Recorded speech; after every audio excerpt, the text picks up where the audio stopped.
The drivers of migration are all about the power of corporations and the rich countries who back them, about free market economic conditions imposed on poorer countries by the likes of the International Monetary Fund, about climate change, which is starting to make some parts of the world uninhabitable, driven by oil companies, driven by car companies, driven by coal companies. It's about Blair's war to help secure American influence and corporate power, which has seen hundreds of thousands of people killed and millions more displaced.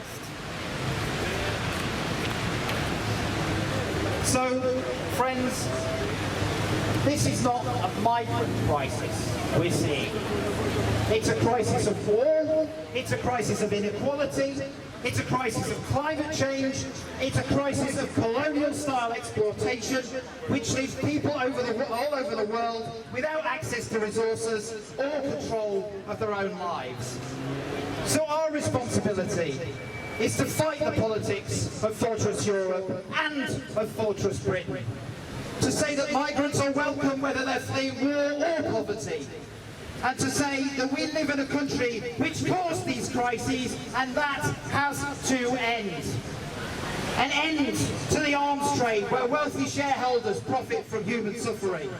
An end to trade deals that work only in the interests of the rich. An end to the fossil fuel economy and meaningful action on climate change. At the same time, we have to fight to create a culture of welcoming, not scapegoating migrants. Immigration detention, locking up people who have committed no crime, must go. It's also time for an amnesty on undocumented migrants. No one should be illegal. Everyone should have access to workers' rights. And we need to begin to fight for real freedom of movement, which isn't just limited to the privileged few. Now, I don't expect to win that fight quickly, but we have a very immediate issue on our hands, which is to defend what cross-border freedom movement exists within the EU. Our friends from Spain, from Greece, from Poland, from Germany are welcome here, and it has to stay that way. Friends, we need bridges, not borders. We need dignity, not deportations. And we need an economy run for people, not for profit. Thank you very much.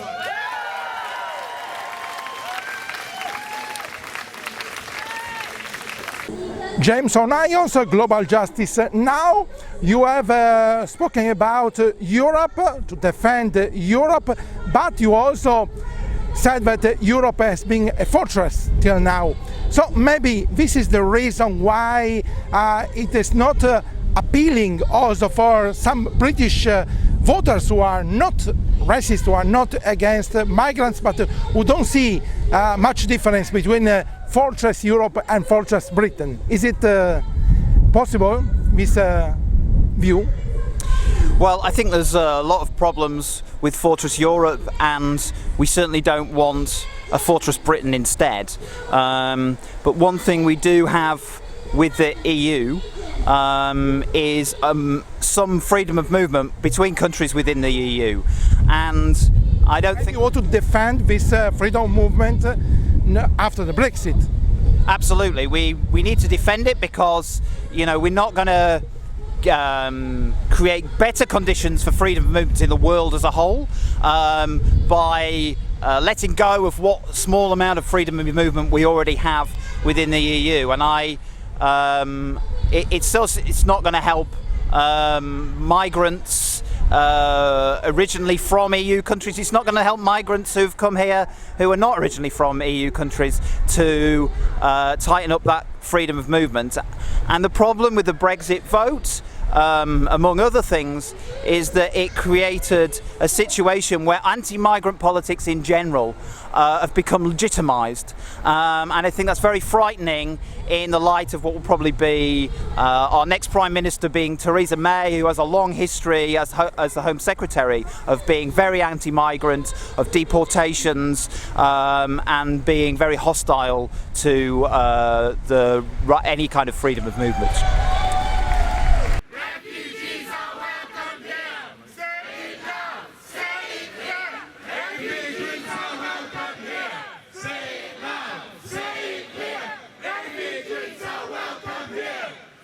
After today, what's next about your mobilization?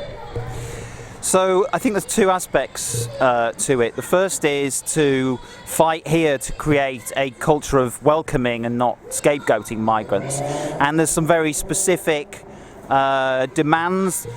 We want to join with organisations like Movement for Justice to demand the end of immigration detention, these awful detention centres where people have committed no crime but to claim asylum are locked up. Like Yarlswood? Like Yarlswood, yes, and others like Harmondsworth. So that's a priority, and in doing that, in building that movement, we can show that there are millions of people here who think that migration is a good thing, that it enriches our society, and it's a humane thing. It's about human dignity. But at the same time, and this is especially important for organisations like Global Justice Now, we have to recognise that many of the things that mean people feel they have to undertake incredibly arduous journeys, risking their lives to come to Europe, are the results of policies which have come from Europe in the first place. The trade deals which have imposed unfair levels of competition on poor countries, which have ruined their economies and prevented them from undertaking policies that could effectively develop their economies in ways that benefit more people. The climate change, which is overwhelmingly caused by rich countries, which is making more and more places hazardous to live in. Whether that's through drought or typhoons or whatever it is. And the arms trade, of course. I mean, Britain is one of the countries which is where some of the biggest arms companies in the world are based. We sell arms to all sorts of countries.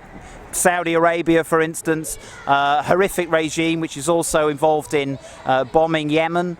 And that has to end too. So we've got a big job on our hands, but the job is to say that the role of Britain in the world has to be one which is no longer destructive, but it aims towards greater equality in the world and greater human rights.